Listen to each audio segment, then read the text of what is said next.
Hey, Todd Barton here from the Barton Real Estate Group. Today I'm sitting with Wally.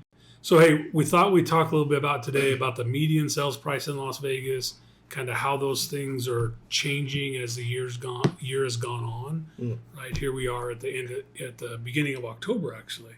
Yeah. Well, I keep thinking it's still September, but here we are in October. As usual, the year flies by, but that seems to be each year seems to be a little faster. Yeah, I think that's our age, right? As we get older, things seem to move faster. So, why do we care about median sales price? By the way, Well, first of what all, does that mean? What does that mean? the median sales price is. You can probably give me the description I think, specific. I think the best way to describe it is if you take the most expensive home that's for sale, and you take the least expensive home, and you average out the sales. So you got the average price that's the highest, got the average price that's the lowest. Median is right in the middle. It's not the average because the average can change, but the median is right in the middle. And quite honestly, it's what most economists, it's what most real estate agents will use to kind of gauge where the market is. Are we in a buyer's market? Are we in a seller's market? Are we in a flat market? I mean, the median sales price and what things are actually closing or selling for kind of helps dictate that, if that makes sense. It does. And it also, well, this year it's been kind of crazy watching the median sales price start out high and just every month it's just dropped. Yeah, so as we came into 2022, it was around 450 is where it was when we started the year. And then it got all the way up to 486 was the top median sales price for the year. I think that was, it was 484, and that was in the month of July. So January to July, it climbed month after month. And then in July, we kind of peaked out, which I should point out. We tend to do that anyways. Yeah, that's the normal trend in Las Vegas. That's kind of our season. We call it seasonality. Right. That's the peak time for real estate. Probably April to the end of July. Yeah, we see it. We see a lot of stuff happening in August typically because we think that all happens based on school when the kids go back to school. So as July starts to taper away, parents start to prepare themselves and their kids for school. They take those last vacations. They do those last things they can do before school actually gets in. And then we head into the fall, which tends to be the slower time of the year for real estate for a variety of reasons: holidays, school, and now interest rates. Holiday's a big deal, right? So we do see the market kind of flatten out a little bit through October, November. Seems to peak in December for some reason. I don't know if people get excited around Thanksgiving and decide they want to get a new Christmas present. And we seem to peak a little bit in December. And I think it's important to understand that we also lose inventory in November, December because people take their homes off the market. Right. They don't until January. Yeah, they don't want to be bothered with the holidays. Right. And we usually actually don't see people come back in the market that want to sell until I always gauge it by Valentine's Day. Seems like it's about middle of February when we actually see those listings start to come back on and start to build a little bit. We had inventory build this year like we normally do. The buyer pool was just so big that you put it on the market and it would sell, and you put it on the market, it would sell, and within days, right? And that's kind of, people got used to that because it's been that way for a few years now. Yeah, I think about 3 years now we've had a pretty strong seller's market. Yeah. But I think if we look at August numbers, our median sales price has actually come down from 465 in July down to 450 in August. September numbers, well, we're in 1st of October here. September numbers will be out another week or so, and we'll be able to look at those numbers. But we do see the median sales price come down a little bit, and inventory going up. Yeah, inventory is definitely going up. We were at July. We were at 7,331 available single-family homes. Now, to be clear, that's only single-family residents. Right. That's not townhouses. It's not condos. It's not high-rises. Right? It's just single-family residents. And in August, we went from 7,331 to 7,997. But that's also a big jump from 5-6 months ago.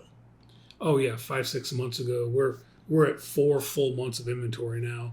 and we were under 1 full month of inventory through the first part of the year. So, yeah, again, as inventory came on the market, it sold very quickly, and we see inventory grow now because as inventory comes on the market, we don't see it moving as fast. No, I think based on some of the houses that I've had as listings, we're looking at a 60 to 90 day process of getting it sold. Yeah, so from list to getting it under contract, 60 to 90 days. And that's only in the case where the seller's realistic with today's market. I mean, we're in a downtrending market. And so sellers have to be pretty realistic about what they put it on the market It's at. not what it was a year ago. Yeah, I mean, if there's a few gauges, by the way, you put your house on the market, if you're not getting some showings in the first couple of weeks, guess what? The market's going to tell you if you've priced it right or wrong based on what you just said.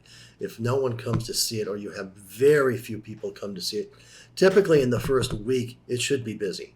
Yep, you should be getting, and the reason that is because everybody who is looking for that particular home that has that many bedrooms, it's that size in that part of town, as soon as it hits the market, they get an email, right? And the email goes out through the MLS that says, hey, this house just came on the market. And then those people who are serious about buying will actually come out and take a look at it. If you're not getting any of that, you have a problem. It isn't always pricing, but in most cases we find it. I mean, sometimes it's condition. You know, sometimes an agent goes out and takes 7 pictures of a home and expects that's going to be enough to sell it. With an iPhone. But anyways, let's not go down that path. Let's let that rabbit run by this time. But yeah, there's a problem. That's what you should know, right? Now, whether it's pricing or something else, we can always kind of dig in and figure out what that looks like. And hopefully your agent's having that conversation with you. Your agent is saying, hey, we have, they're setting that expectation up front that it could take, 60 to 90 days to sell it, but our first couple of weeks on the market is really going to gauge where we are, whether we're in the ballpark or whether we're in left field or whether we're actually in the parking lot. Yeah, I mean, I see a lot of people out in the parking lot trying to figure out why am I in the parking lot? Yeah, they still think it's June and July of this year. So, yeah, so median sales price is a good way to gauge exactly what the market is doing, and because we've had a reduction in the median sales price 3 months in a row, you could probably call that a trend. We're definitely in a downtrending market.